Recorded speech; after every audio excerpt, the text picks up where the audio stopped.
With Cruella dropping this week, it seemed like the perfect time to stop and rank all 8 films of the Disney Silver Age from the worst to the best.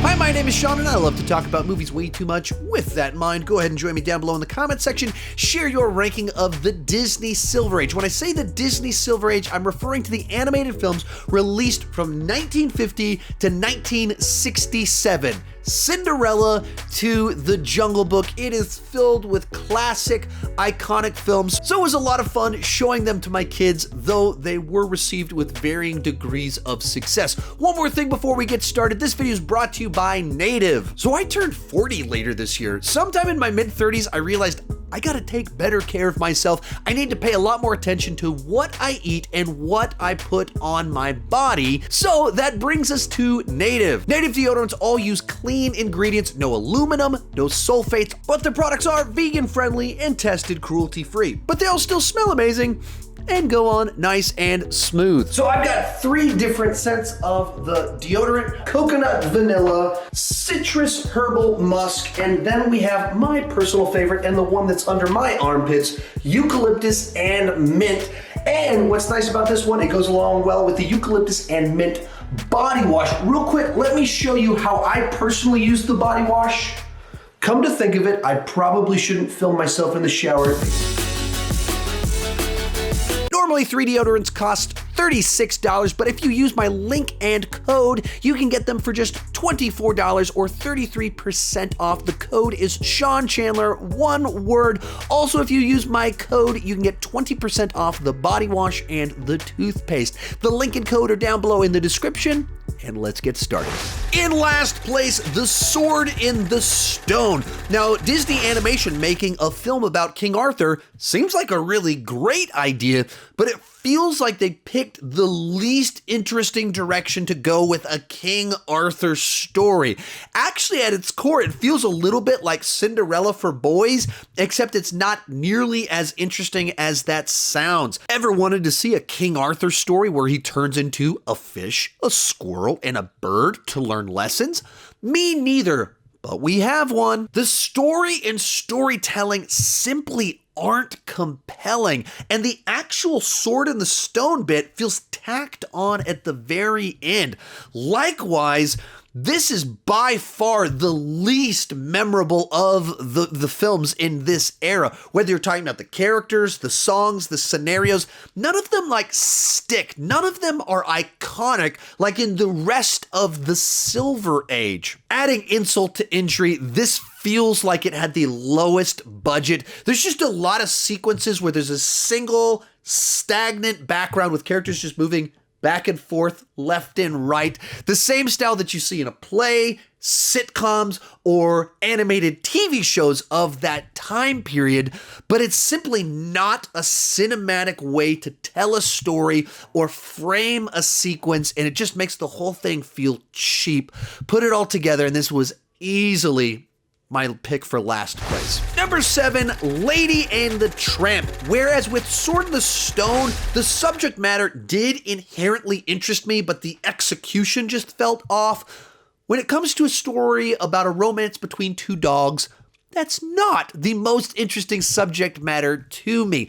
Now, I don't think this movie makes any particular big mistakes in the execution. It's just a bit of a dull premise for me. Now, of course, this movie has some iconic sequences in it, in particular, the spaghetti kiss. There's some nice old-timey songs in it, but just in general, there's not a lot that popped for me as an individual. Likewise, the story is a bit inherently mean-spirited. The dog gets forgotten when the baby's born. The maid is kind of mean. There's just a lot of elements like that that just didn't sit fully right with me. Now, I can totally relate to getting spaghetti on a date, but besides that, there's just not much else here for me. Next up, The Jungle Book, a film jam-packed with catchy tunes, likable characters, and memorable sequences, but with a pretty thin plot tying them all together.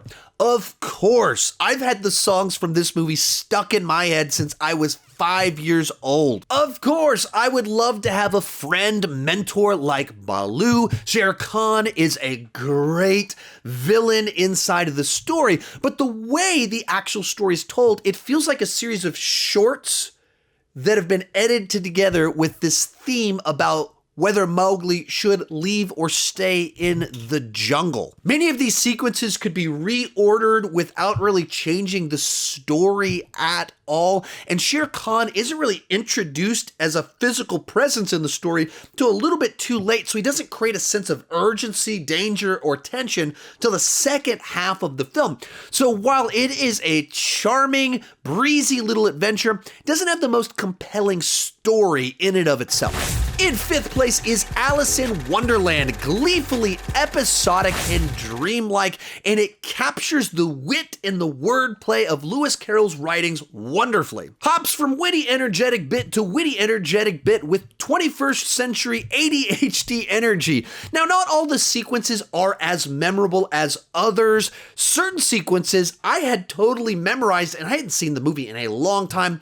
Others I'd completely forgotten. Some of the standouts being, of course, the rabbit, the shrinking and growing bit, and then, of course, the Mad Hatter. On the more forgettable side, the singing flowers, as well as the walrus and the carpenter, not really my thing. Like the Jungle Book, it feels a little bit like a series of shorts edited together into a film, but there's no shortage of iconic, memorable sequences, as well as some forgettable ones. As for me, hopping around from bit to bit to bit without a super clear central narrative was a little bit exhausting, but there's so much creativity on display here.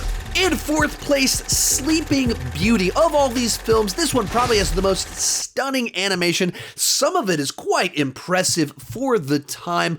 Also, it introduces one of the great Disney villains in Maleficent. It's, of course, filled with iconic images, and the third act is just a slam bang adventure with a wall of thorns and a dragon. Now, the idea of a good prince battling his way through a tower to save a princess by slaying a dragon may seem old-fashioned, but it's been resonating with boys and girls for generations for good reason. It's classic. All that said, the midsection about the romance itself doesn't hold my attention quite as much, probably because Aurora and Prince Philip, not as interesting as Maleficent. She is the true scene stealer here, and so the two acts that focus on stuff she's doing turn out to be the two better acts. But of course, when you just think about a classic Disney story about a prince and a princess,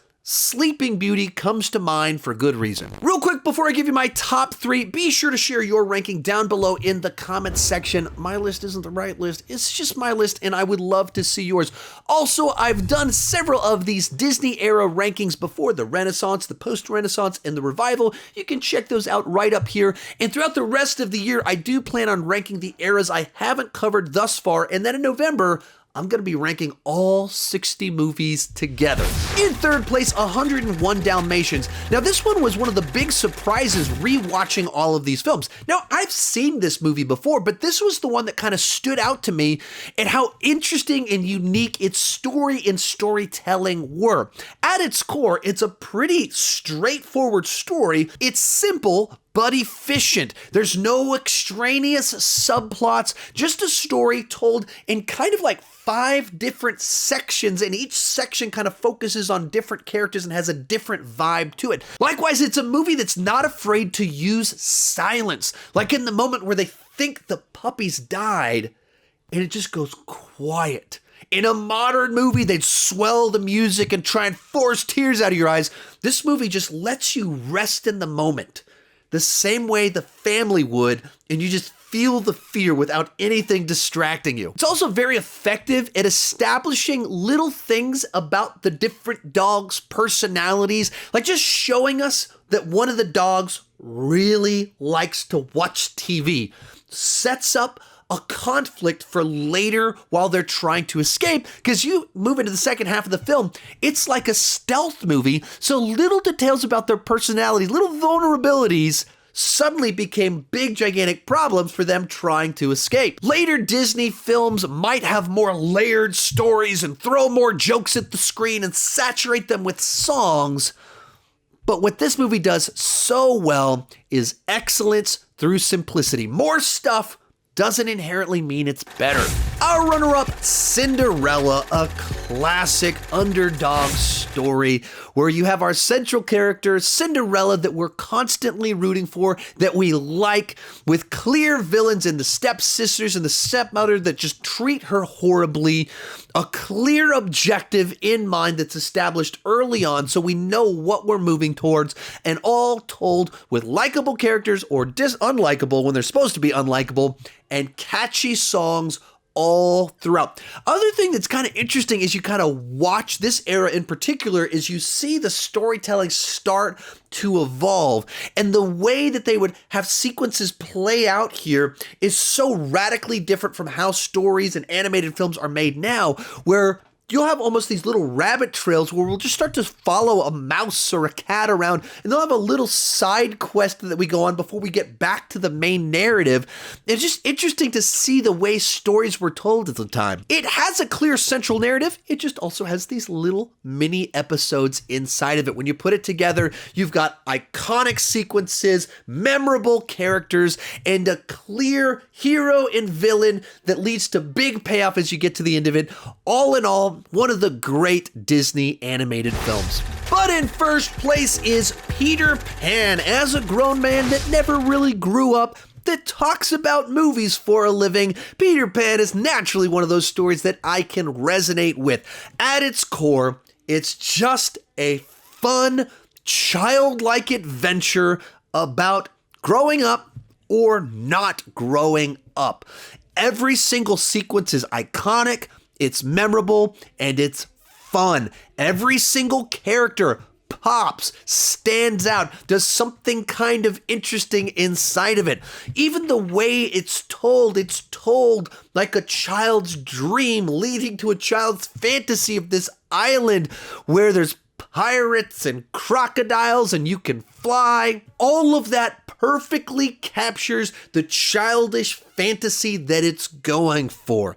Every moment, every sequence, fun and memorable. It has some nice themes that it's exploring about growing up, and it does it all with such gleeful adventure. So it comes in at number 1. Remember to check out Native at that link down below in the description. If you want my rankings of more Disney eras, check out that playlist right over there. I've got the Renaissance, post-Renaissance, the revival. Thank you so much for watching, and keep talking movies too much.